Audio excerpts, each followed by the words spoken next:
guys. Thank you for tuning in. This is the number one podcast. I am your host, Jake Shannon. And handle Ask Coach Jake. Hit me up. Everybody on Instagram already blowing up. What's up, Blake? What's up, Priz? Chill guy. Happy to see you guys. Hit me up in the comments. You have questions. Big Nick, dude. Happy to see you, bro. Nice work. Thank you for getting out on the mat and showing people what it's about this weekend. Really proud of you, man. Appreciate your contributions to the sport. It's important what you're doing. Oh, wait, he's doing a request. Let's see here. I'm going to try this. I haven't done this yet. If you request, go live. What's up, Nick? Let's see. Other people may not be able to hear you, unfortunately, is the problem. And I don't even know if I have my volume up. Let me turn. What's up, Big Nick? How you doing, brother?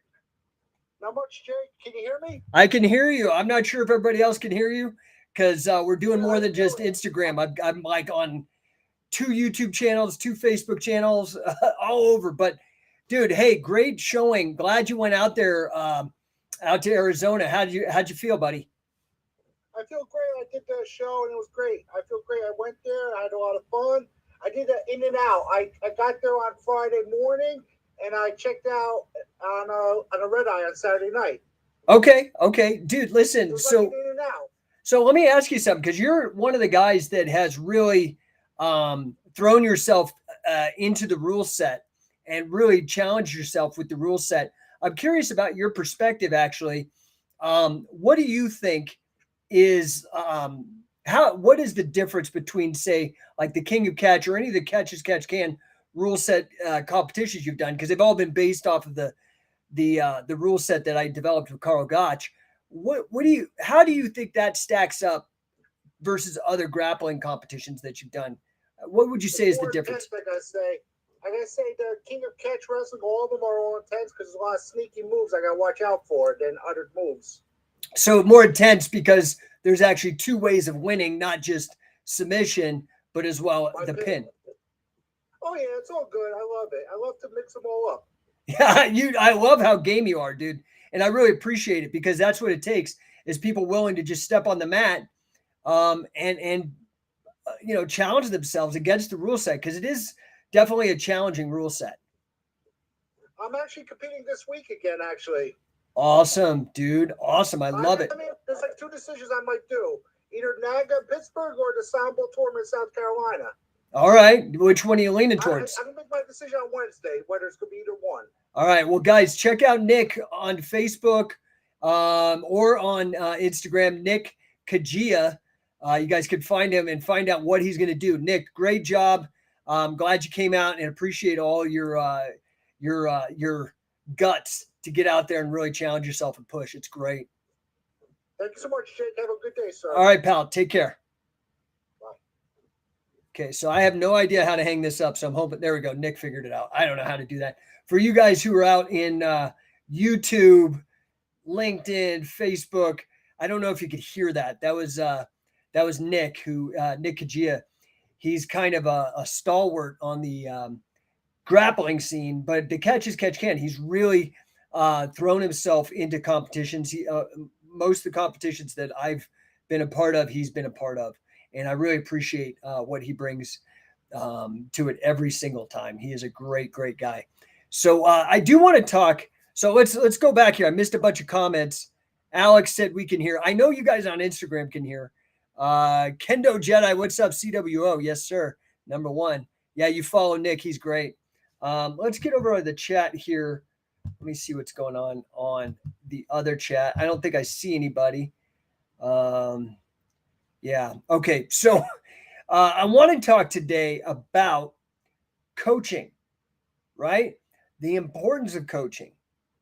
And what is coaching? How is it different than, say, teaching or, anything else? What is a coach? And I ask you guys, I have my own definitions that I think are pretty good, but I would love to hear from you guys. If you have some, throw it up in the chat. I will, relay it until I could really figure out how to do a call-in thing. Instagram's got it great. I'm not quite sure how to do it with this service that I use to broadcast out. So anyway,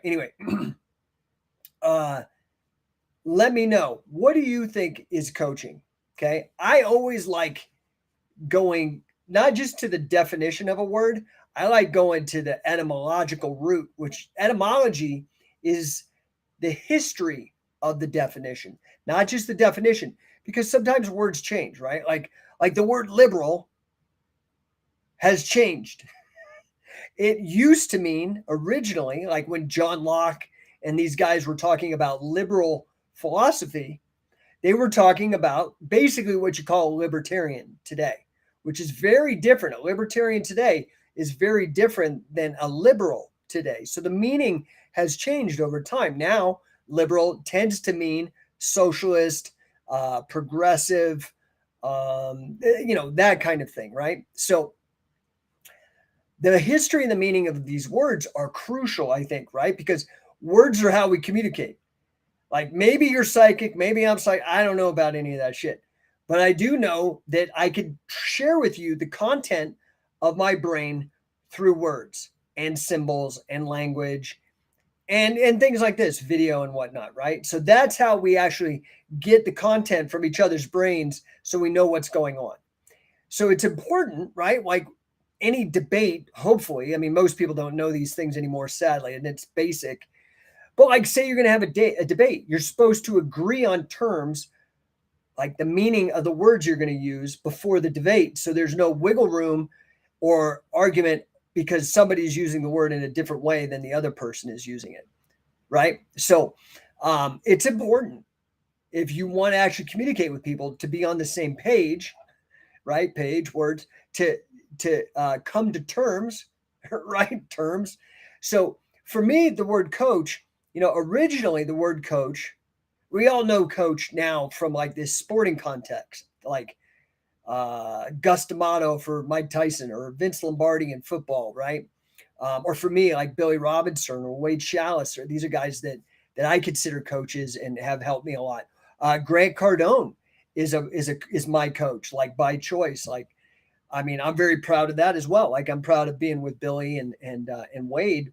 I've been very proud to learn under Grant. I'm one of 55 people certified 10x by Grant as an affiliate of his, as a licensee. So on the whole planet. But what does that mean to be a coach? Right? And how is that different than, say, being a teacher? Why do I call one person a teacher and another person a coach? So the history of the meaning of the word coach, we can trace it back. There's just type into the whatever, Google or whatever your search engine. What's up, Scott? What's up, Gabe? JCP, Amir, JB Cole, Kauta Watanabe, Seth. Hey guys, what's up? What's up, Riskiana? Good to see you. So the history of the meaning of the word is called, that's the subject of that study is called etymology. I was very fortunate to stumble onto it because my undergraduate degree is in English. And honestly, like, it's kind of a bit of a basket weaving degree. It's not super hard, but the biggest thing that I took from it was, one, being able to write. And that's why I've written well over a dozen books, published a dozen books, 2 of them bestsellers in their categories on Amazon. Because of my ability to write, which came from that degree, as well as I learned about something called the Oxford English Dictionary. Okay. Now, the Oxford English Dictionary is very expensive. You have to actually, it's like a membership website, costs like a couple $100 a year, but it's the authoritative history of the meanings of the words in English. Okay. Now, you could type etymological dictionary, and I think it takes you to Etym Online, ETYM online.com, which is fantastic. That's who I use. I'm not going to pay the OED. But the history and the meaning of the word coach, right? We're all so used to it meaning like athletic coach or business coach or something like that. Tony Robbins or some shit. So, but the history coach, it's like the Wells Fargo logo. It's a stage coach. It's a carriage. It's something that gets you from point A to point B. That's the original meaning of the word coach. Okay. And that got transferred over metaphorically for tutors. And this is probably like in the 1700s. You can look it up to confirm what I'm saying. But around that time in the 1700s, they started using the word coach as a metaphor for a tutor, somebody who gets you from point A to point B. Okay. Now, what is that? What is getting you from point A to point B? It's really results oriented, right? I don't get in a car or a plane or a carriage or a stagecoach or whatever for it to make me feel better, or so I feel understood, or for participation trophies. It's supposed to get me from one place to another, where I am now and where I want to be. I personally feel that is very apt. So you're not a counselor, a coach. And a teacher, is that supposed to get you from point A to point B? No. Right? Let me look up the etymological definition of teacher. A teacher, by the way, it's more geared around knowledge, the testing of knowledge, right? So it's not about performance per se, although performance on a test might be relevant, but it's more about what do you know, which is crucial. And that is a part of coaching. So I would argue that perhaps coaching is bigger than teaching. Okay. So let's look up this teacher. I'm just going into Google and typing teacher etymology, and it'll pop up Etym Online. What's up, Jazz? Dude, got the UK in the house. Okay, so here's Etym Online, as I said. Teacher, one who teaches, from the 1300s. So this is an old term. It was used earlier in a sense of an index finger. That's kind of interesting, right? So because it's a pointer. So I'm looking here at the etymology, not of teacher, but of teach. Old English, tekan, past tense, tate, and it means to show, point out, declare, or demonstrate. Okay, so it's, hey, that, not this, or this word is assigned to that, or this means that. So it's pointing. Okay, so teaching means to point out. Coach, to coach, let's see. Okay, so to coach, verb. The noun is from the 1550s, so it's a newer word because of technology. They didn't maybe have coaches, right? Carriages, stage coaches. It started meaning something else. So the verb comes from 1610. So I was off by a century, 1600s, to convey in a coach, meaning to tutor, give private instruction, or prepare someone for an exam or a contest. Okay, so in coaching, let's see. Really, coaching came into prominence in 1849, though, as a special instruction or training for an exam or athletic contest. Okay, so training for an exam. Does the teacher train you for the exam? No, they give you the information and then you have to train on your own. Is that fair to say? I mean, I don't know if I'm right or wrong here. What's up, Smooth J? Big Energy, Los RR81. Good to see you guys. So today we're talking about coaching, right? Like, what is it and what's the importance of it? So I like to start with definitions, and I like particularly not just definitions. I like to start with the history and the meaning of the word. I think there's so much power. It's almost magical, right? I don't know how many people out there have magical thinking. I would venture to say those of you that consider yourself religious have some magical thinking, and not necessarily all of those that are religious. I'm not religious, but I do think there is something undescribable that is best described as magic, for lack of a better term. Okay. So it's kind of a catch-all of things that are unusual, anomalistic, that kind of stuff. What's up, Lyrically Indigenous? Good to see you. So a coach versus a teacher.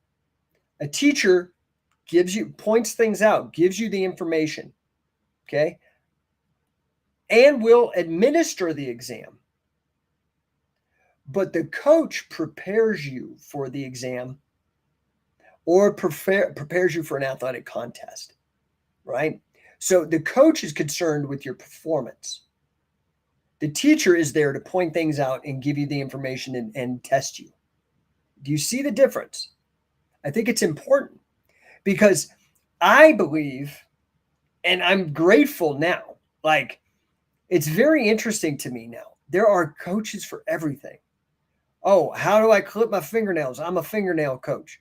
Oh, how do I wipe my butt? Oh, I'm a wipe my butt. Like there's coaches for everything. Okay.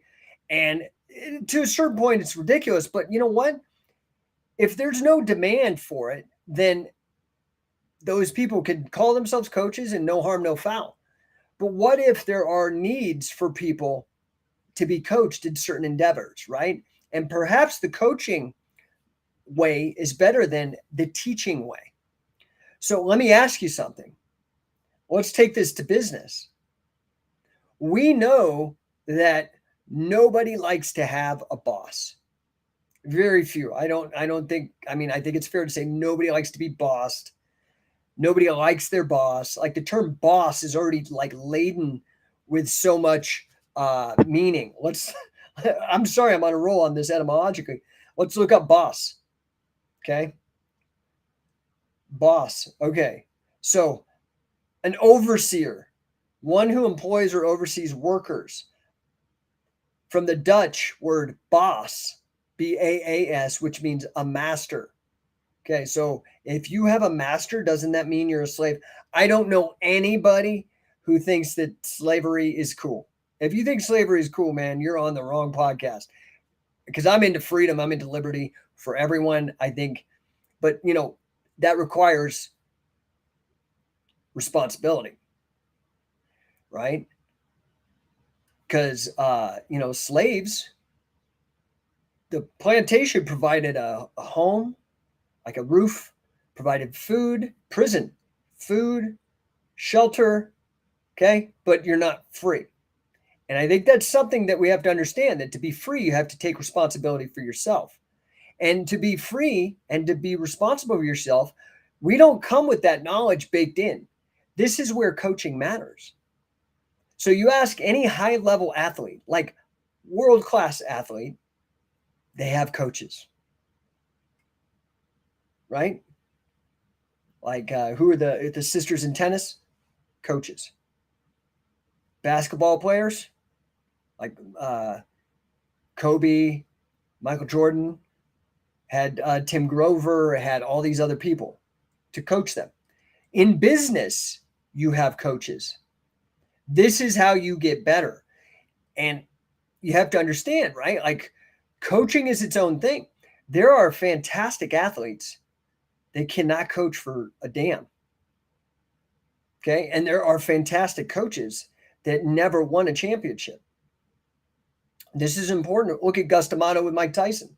Perfect pairing of athlete, performer, and coach. Okay.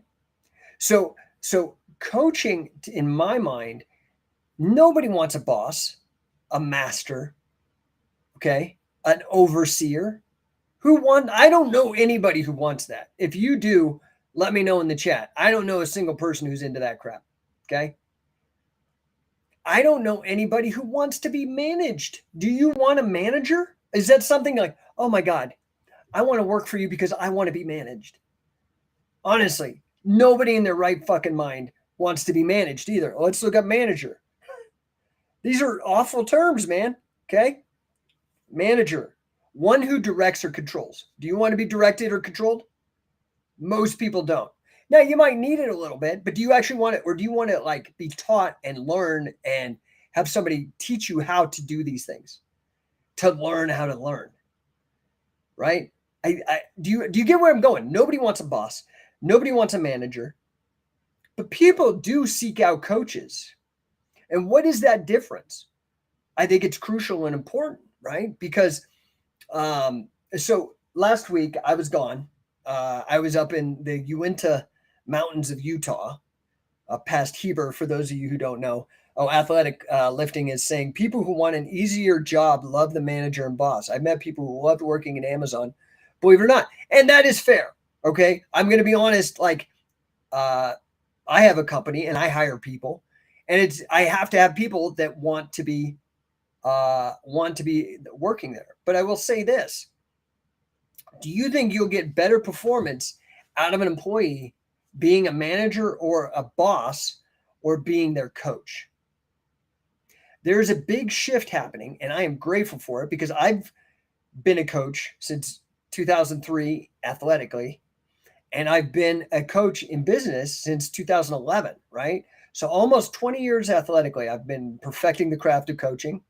And then I expanded out of athletic coaching, which catch as catch can, right? Coaching Catch is the name of my program I co-developed with Billy Robinson, coachingcatch.com. But then I expanded my coaching out into business coaching. In 2011 is when I really started coaching people in business as well. And to me, this is a crucial shift that needs to happen. I think that you're going to get, even those people like Athletic Lifting is talking about these people at Amazon and that liked having a boss or a manager. I guarantee you, like I was just at I had to speak at a conference it's called the Florida Attractions Association. My wife and I were invited to come and speak because, we have a leadership position because of a software company that she really runs most of it. I'm like, I do business development and help it grow and scale, basically coaching.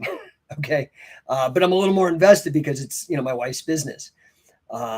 However, that said, we were invited to speak, right? And one of the fellow speakers brought up a very interesting statistic. And let me see if I can actually find it. I took a screen grab of the statistic because I really thought it was so freaking cool. Here it is. So right now, in case you don't know, there is a hiring shortage. Is everybody aware of that? Hopefully. What's up, Dan Attack? What's up, California user 805? There's a hiring shortage. So people who run companies are having a hell of a time finding people to employ, right? Because what you have to understand is there's a couple of shifts that are happening. There's so many parallels between our economy and Japan. Japan's about 10 years ahead of where we are in terms of how their central bank has done things. This illusion of inflation, sure, some prices are going up, but a lot of other prices are actually going down. This deflationary spiral that's going on.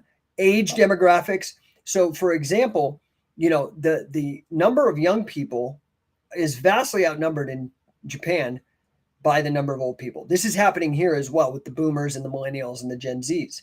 Okay. So this is why, for example, Social Security is going to be bankrupt because Social Security was not set up like every person gets their own account and the money that gets pulled from your bank and goes into Social Security as a tax from withholding doesn't go into your personal account. It just goes into this big pot and they spend it. Okay. That is not going to be there for even Gen X people like myself. It's gone because all the boomers are taking it. There's more people. So the gist is it's right now we're in a hiring shortage. Like employees have all the power. Okay. So Dave Hollenbeck is popping in.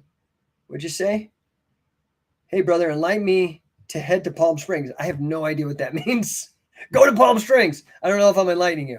But the reason is because there are fewer of these workers. We also live in a time where a lot of stuff is getting automated.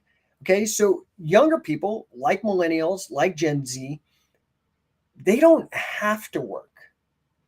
Do you understand? There's this Uberization where they can kind of be like, oh, screw it. I'm not going to go have a boss, have a manager, be controlled and directed, be a slave. I'm not going to do that. I could just go do Uber or Uber Eats or, I could do these other kind of gigs, like this gig economy. And so the other jobs are like getting hammered. They're having a hard time finding help. Now, what's interesting is how things have shifted, right? So when you hire, this woman was a HR person. I mean, I can't remember her name is Nicole Anderson or something. I think she wrote this book called HR is Sexy. I've not read it. But she was dropping some interesting statistics from an HR perspective in terms of hiring. Like, what are people actually looking for? What is drawing the young people? And this is relevant to coaching, so bear with me. Health benefits, right? Like older generation, it was like, that was, hey man, they got health benefits, I'm going to take this job. That's actually down from 2%. People really aren't motivated by it. Like you could say, hey, we got health benefits. People would be like, so what? 2% less actually care about that than the prior year. Retirement benefits. See what I'm saying about Social Security? People aren't stupid. That's actually up 16%. That's what's interesting to these younger people. But what does that mean? What does that mean when you actually, let's say you're an employer or you're a business owner? What does that mean? That means, honestly, really, that you care about the people you're working with, not just right now, but in their future when they want to retire. So they're like looking for a company that cares about them in the future. That's what retirement really means, right? Okay, so employee leave. So retirement's up 16%, health benefits down 2%, leave is down 1%. Flexible work, okay, so that means like the Zoom shit, the Uber stuff I'm talking about, that's down 13% from last year, but it's still up 23% from 2019. So I think it's important to look at that. Like people want flexibility. They want somebody who cares about their future. Okay, so what's flexibility? Freedom. That's really what that is the freedom, not being controlled, not being told what to do all day long. As long as the shit gets done, that's what's important, not being told what to do all day. Here's the one that's very interesting and relevant to coaching. Okay, I'll give you one more. Wellness benefit, which is with health. So, like that's like mental health shit or going to the acupuncturist or whatever. Wellness stuff. Meditation. Down 16%. They do not really care about that either. Okay. That's down as much as retirement is up. These people are practical. They don't care about, oh yeah, meditate and my chakras and shit like that. They want to know somebody's going to care. Okay. But here's the kicker. The one that's up the biggest, 28%. That's almost double all the other ones, right? 16% was the highest. This is 28%. That's almost twice as important. Is professional development. Professional development. Now, bear with me. Does a boss typically, like when you think of a boss, is like professional development one of the things that they really seem to care about? No. A manager, do they really tend to care about your profession? No. Right? A coach. Does a coach care about your development? Do you see what I'm saying? So, there's a very great book that has basically reiterated everything that I'm saying and have said for a number of years. The book is new, and I'm glad it came out. But it's put out by the Gallup organization. It's called "It's the Manager." That's backwards for you people on Instagram. Sorry, "It's the Manager." It's by Jim Clifton and Jim Harder, and the subtitle is "Moving from Boss to Coach." Okay, so it is important. Coaching is actually a craft. So this is a lot of what I do. So I do this on grappling and been doing it since 2003. I am interested in your development as a human, as a grappler, for example. So coaching catch, that is the exact way that I was taught when I apprenticed with Billy as a coach for 7 years. 7 years, okay? At the culmination of his wisdom, right up to his death, I was the one who discovered he passed. Like, that's how close. I named my first child after him. That's this guy. He was truly amazing to me and taught me how to learn. Gave me the greatest compliment. He never gave compliments. And he said I was a great learner, not a good learner. I mean, he never gave anybody compliments about anything. And nothing general like that. Usually it's like, oh, well, you did good on that move. Oh, cool. He did it on tape. Like, this is amazing to me. For those of you who actually met him, he was a hard ass. And said I was a great learner. Okay. But that's because I don't think it's like something intrinsic in me per se. I think it's more that that is something that the subject matter was important, and he was a fantastic coach. he helped me get from A to B, right?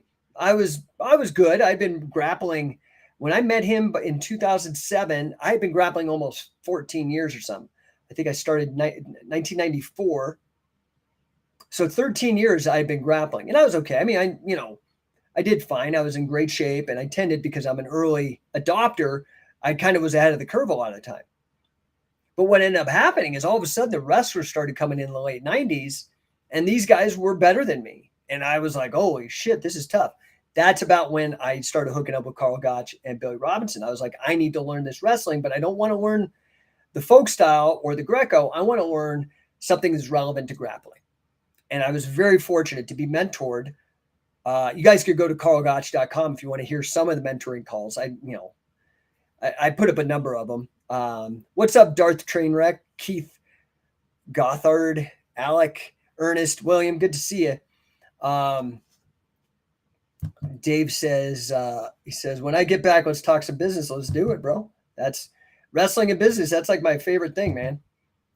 So you'll have no problem there. You guys could find a link to set up 15 minutes of time. And I'll talk to any of you for now till my schedule gets crazy, which is happening. As you know, I wasn't even on this show last week because I was gone traveling. I hit 3 different cities in 3 different days within the span of 3 days. And you could call it 4 if you count the camping. So I was in Denver, San Diego, Salt Lake, and then up in the mountains. So within the span of about 4 days, I was in, and that's typical for me. Okay. That said, for me, the grappling thing, I learned so much from Billy on the grappling, right? And so I want to help people become better human beings and grapplers through that on that particular deal, right? What's Dave say? I wish I could have met Billy. Yeah, he was amazing, dude. I did my best. I told everybody that I possibly could that would hear me, like, get in and train now, dude. This guy is already elderly and he's a genius and you're going to miss out. I did, and I'm still doing that. Like, I'm trying to provide these opportunities with these high level people, man. All I could do is provide the opportunity to scream as loud as I can. You have to show up, right? You have to show up. Now, I may not have known you back then, Dave. So I hope to see you at events. But so this is what really I want to help you get from A to B. Okay. So my first step, right, with now this is kind of where the business development and the business coaching comes in as well, right? I'm going to share you how I decided to do that. I did what I am good at. Other people have other things, and trust me, dude, everybody has unsolicited advice to tell me how to better do things, and I appreciate it. I will listen to it. But unless you have done more than me, you're going to understand if I don't actually listen to what you say. Okay.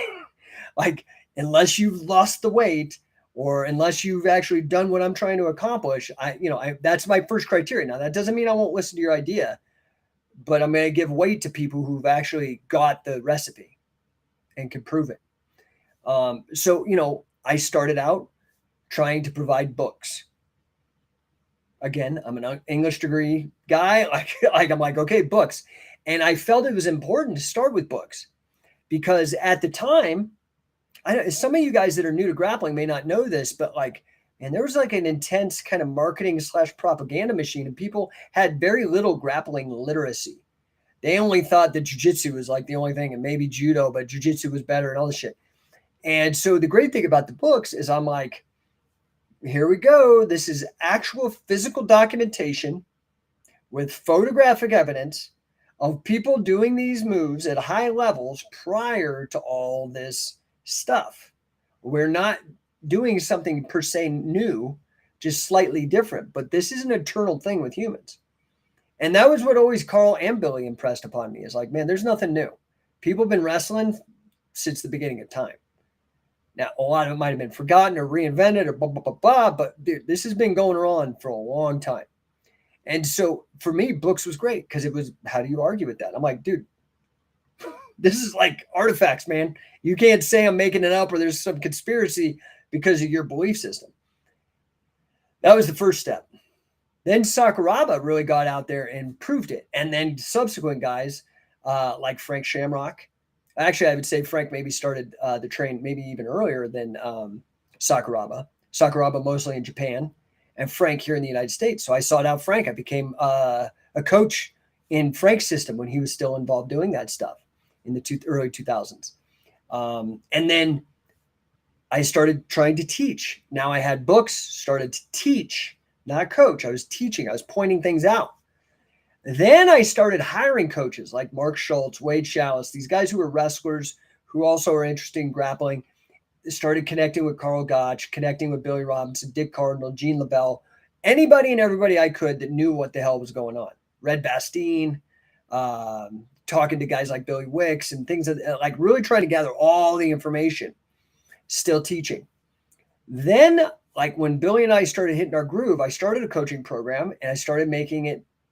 This was in 2006. Dick Cardinal actually started with me first before Billy. Most people don't even know that, but we had a couple certifications, a couple coaching camps with, we had one with Fujiwara and Dick Cardinal, and then a couple more with Dick Cardinal. And then Billy came on, and everything after that was Billy until he passed. And then it was like Wade and Josh Barnett. And then I ended up taking over and us handpicked guys from Billy, like me and Sam and Jesse and Luis and unfortunately Ricky, he's got an injury and he's been doing a law enforcement thing, so he hasn't been in the mix. But I'm trying to bring him back.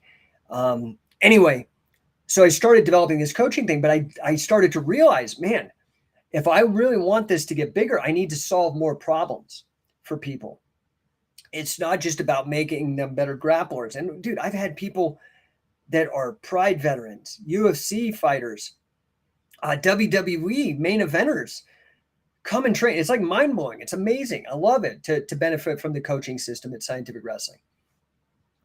But I realized it was going to have to be even bigger. There were bigger problems that were stopping people, like financial problems, like the fact that most people couldn't fly, pay for a flight, pay for a hotel, and pay for the coaching fee to make it happen. So I had to start solving, like, how do I actually help you guys make money? So those of you who've seen me push so hard in the last couple months for the scientificwrestler.com affiliate fight gym program, that is like basically me. Now, my undergraduate's in English, but my master's degree is in financial engineering. And I've been an entrepreneur and a business coach for over a decade, entrepreneur for 2 decades. And I have a master's in financial engineering, which is, I worked for large investment banks, making them a lot of money with that wisdom, that hard-earned wisdom, man. And I decided to put all that together, and that's the Scientific Wrestling Wrestler affiliate program. So you get not only the coaching program, you get 2 of those. Okay, so you can become a full coach with us. You get a MACE certification. I'm the guy who invented the MACE and created the MACE movement, the fitness MACE movement. You can get a certification in that to teach those classes. That's 2 different revenue streams. Then you get the resale rights to everything I've produced in the last 20 years. Go look at Scientific Wrestling, look at everything I sell on there. You get resale rights up to 50%, which means I make nothing, you make everything, and then I give the remainder to the talent, like a Josh Barnett or a Wade Chalice that I have the agreements with. But you're making all the money. So you get to teach class, grappling class, make money with that. You get to teach MACE class, make money with that. You get resale rights. You get the entire brand house, which is the greatest brand in the catch as catch can space and killing it in the grappling space too. Huge. Then you also get 6 months of business coaching with me. I am going to help you for 6 months at least, more likely longer than 6 months, because once you become an affiliate, you're my partner. And I want you to succeed because you're going to be using the Scientific Wrestling brand. And I want you to win. That's what Scientific Wrestling is about, is winning, about being number one, right? I mean, I even got this this belt here that has number 1 on it for our promotion, Shoot Pro. You also get rights as a promoter to put on King of Catch tournaments, and I'll help you put on Shoot Pro shows. Now, Shoot Pro is high end, so if you're going to bite that off, we're going to have a high end product. But anyway, So I've tried to do everything I possibly could to help people succeed in my role as a coach. That's just with the wrestling. Now, for example, what I do on the business side, right now I'm working with a whiskey distillery, trying to help them increase their revenues, turn things around, because so much has changed and it's difficult for these little mom and pops to compete with these giant, Jim Beam and all these other people. So helping them turn around their company. I've got another company that does final needs kind of stuff, like preparation for funerals, helping them. And my main gist when I go in there is the coaching angle, that these people do not want bosses and they don't want managers. They want somebody who actually cares about their development as a human being. Now, here's an interesting thing. Have you guys been watching? Do you got Netflix? What's up, Gil, Javier, Chandia, Isaac, Will, Solo, the wrestler? Happy to see you guys. Do you guys have Netflix? Have you seen Snowflake Mountain? You got to see this because this is a perfect example. So Snowflake Mountain is the premise is it's a reality show, like one of those contest shows. And there's like, I don't know how many, maybe let's call it 10 or 8 snowflakes. What's a snowflake? These overly dramatic, entitled kids who are just wusses about everything and complain and constantly playing victim and being aggressive and just not contributing. They're like mooches, basically, off their parents and the rest of society. You know what I'm talking about? Snowflake. It's not controversial, the definition. It's called Snowflake Mountain. And they take these kids, and it's like a personal development camp where these parents of these kids are like, I am sick of this shitty behavior. And they put them on this survival course. And what you get to see, which is amazing, and of course it's funny to watch these snowflakes have troubles, but what's really amazing is when they're put into these positions and the coaches there, the hosts, there's 2 guys, survival experts, you could see they actually care. Now they're not coddling them and there's consequences and these kind of things, but they are taking a coach model. They're not psychologists. They're not psychotherapists. They just are another human being invested in these people's success. This is the shift that I welcome in all of the culture.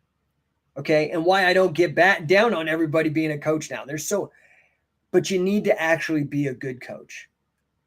Right. So this is some of the stuff that I have learned from guys like Billy Robinson, Carl Gotch, Grant Cardone, Wade Chalice. Like, how do you actually coach people to perform? And what is the amount? Like you want to put numbers on the board, not participation trophies. You want to win. So what is it that you have to do, right, to make that happen? So anyway, I'm not going to belabor the point. I really appreciate you guys. As ever, I am here to help you. If I can help you on the business side, you can check me out. It's just like my logo, no1coaching.com, no1coaching.com. That's if you know somebody who has a business and maybe that business is struggling. Really what I do is I help leaders, like business leaders, somebody who owns a company. I help them change their managers into powerful coaches that end up blowing up revenues, destroying any kind of employee disengagement, which is a huge problem, and aligning the culture of the company with the mission and values of the company so everybody buys in. That's what I do. If you know anybody that needs help like that, I am here. Okay. But again, go to No1 Coaching, #1 coaching, and there's like a Calendly link and they could set it up. I'll talk 15 minutes with anybody, see if I can help them, see what the situation is. Okay. Now, for those of you that are grapplers and you just want to get good at grappling, there's Coach and Catch. I just put up the new schedule. We've got 5 dates in the fall, 2 in California, 1 in Florida, 1 in Denver, and 1 more, and I can't remember. But you could go and look at it. Go to coachandcatch.com. It's up there as well. Register if you want to learn. We've been having fantastic results. People are loving it. I really think you would, if you're serious about grappling, I think you should check it out. We actually had Carmouche, the Bellator flyweight champ, show up at our last camp. It was awesome. She was just it's so great to work with high level athletes because you just say, this is what you do, and they actually do it. And you're like, yes, brilliant. So she's she's already crushing it, but dude, like, watch out. We put some serious tools in her toolkit. What we got? We got, hey, what's up, Ken? Bonjour. Let's see, what's he say? Is your coaching program online or in person? So I don't know which one you're talking about. The business coaching. So I just signed a contract with a company. I basically do business coaching over Zoom. We have a meeting every week. We go over challenges, fix things, accountability issues, things of that nature. And then I go on site. So that's what I was doing last Monday. I was actually in Salt Lake City on site, helping this company align and get rid of the employee disengagement and get everybody understanding the importance of revenue. Even the tax person or the janitor, everybody, like, you got to start pulling your weight. You got to figure out how to really add value to the company. That's what I was doing there. If you're interested in the grappling coaching, there's a couple avenues. I have a couple online things that I've done. I tend to think that wrestling is best done in person, but I do understand it's a challenge. Some people can't afford it. So to travel. WAR, like the word war, WAR, that's actually Billy Robinson's his acronyms, William A. Robinson, WAR. And it's called warcatchwrestling.com. That's an online course. The only one, I put it together with my friend Adam. It's the only one with Billy Robinson actually coaching you online. You can go to scientificwrestling.com. Most of the instructionals are up there. I think 80% of the ones I've produced are up on that site. You can go to BJJ Fanatics. I have 3 different DVDs, one on catch wrestling takedowns, one on submissions, catch wrestling submissions, and another one on Nelsons. So, and there's a whole host of things there. You can go to scientificwrestling.info. That has my list of recommendations of the BJJ Fanatics DVDs. But what I would really recommend is that you check out coachingcatch.com, show up at one of the camps. They're 2-day camps, definitely a grind, definitely a challenge. Definitely you will walk out there a way, not just better, like levels of magnitude better grappler if you've never come to it before and you're not familiar with these concepts. This is some sick shit that we put together. I just know this. I've been doing it for 15 years. It'll blow your mind. And if you're like wanting to also really get into actually making it sustainable, helping other people, doing what I've done, basically becoming a coach, beyond Coaching Catch, there's also the Scientific Wrestler affiliate program. So Ken, yeah. So Catch Wrestling. Yeah. So that's the best way to do it. Now, the thing is you're going to want to like sign up and get in, basically. Okay. So coachingcatch.com, scientificwrestler.com. For those of you that know somebody in business, look, there's 31 million small businesses in the United States. It is the backbone. I've done shows on this. It is the backbone. There's like 6 million firms, right? Like, so, but the majority of them have like 2 employees or less, the vast majority. So what that's saying, and also 50% of all small businesses fail in the first 5 years. It's something like 90% in 10 years. Something crazy. Okay. Why? Because they don't have coaching. It takes more than knowledge. It takes somebody who is going to hold you accountable. People a lot of times go into business, and I'm talking like, when I say small business, I mean up to 100 employees. I think that's the technical definition. And I may be wrong, but it's bigger than maybe you think. But the vast majority are like under 5 employees. All of business, and I've talked about this, business is actually an ethical and moral system. Adam Smith, the guy who wrote The Wealth of Nations, which is considered the treatise on free trade, was a moral philosopher in Glasgow, Scotland. Business is a moral and ethical system. I'm not talking corporations, big, huge ones. I'm talking the majority, the backbone, mom and pops, people who are only doing business not because they buy lobbyists in DC and enact laws that are basically enforced at the end of jails or bullets. That's not ethical, in my opinion. And there's a lot of companies that do that, including Elon Musk. So let's just call it what it is. The guy might be smart, but he doesn't adhere to what I consider to be ethical business because he gets government involved. Now, look, there might be efficacy issues like, well, he's not going to be able to do what he wants unless he does that. And I understand that, but I'm just saying, if you're using government, then you're like basically taking advantage and of the disadvantage somebody else not using government. Okay. And I get it. It's fine, whatever. But I just don't think jail and threats and all that kind of stuff belong in business. But if I can help you, go check out No1 Coaching, no1coaching.com. That shows you. I have basically 3 tracks where I help people. One, and this isn't on the website, I'm just explaining this to you guys. Intrapreneur, not entrepreneur, intrapreneur. That is for somebody who is still working for somebody else. Okay. How do you maximize that using the mindset of an entrepreneur? How do you make yourself super valuable so you never have to worry about losing your job? Like, what is it that actually businesses find important? And how is that important to you as an employee to maximize what you got? I do coaching on intrapreneurship. Okay. I also do coaching on solopreneurs. That's for people looking to actually start or transition from a job or something into actually having your own business. Okay. And that is like the majority of people, where it's like 2 people, solopreneur. Then I also coach, like I said, these businesses like the distillery or this Vietnamese company or any of the ones on actually how to run their business, grow and scale it based off of, again, my own experience, my master's degree in financial engineering, plus my mentorship with Grant Cardone and others. So if I can help you, I'm here. Please ping me, hit me up. You can do the DMs. You can go to the website. If you go to coaching, actually, if you go to Scientific Wrestler, that same Calendly link that's on No1 Coaching is there as well to set up 15 minutes. Let's discuss this because I want you to succeed. That's what I am as a coach. It's important. That's my purpose. That's what I have trained in. How I have made my living, how I put food on the table for other people is getting performance out of people. Okay.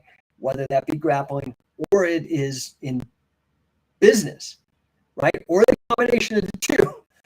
So I appreciate you guys. I hope you have a fantastic day. I am wrapping up the podcast. I've been on 52 minutes. And if you can't tell, I'm a little tired after my last couple weeks. It's been crazy, man.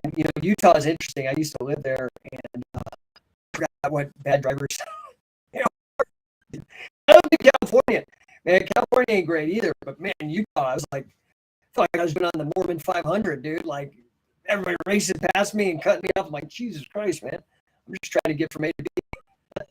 So anyway, appreciate you guys letting me bend your ear. Hit me up. Check out scientificwrestler.com if that can help you. Coachingcatch.com if that can help you, or No1 Coaching if that can help you. I appreciate you guys. As ever, hit me up. I'm here to help. Thanks. Bye.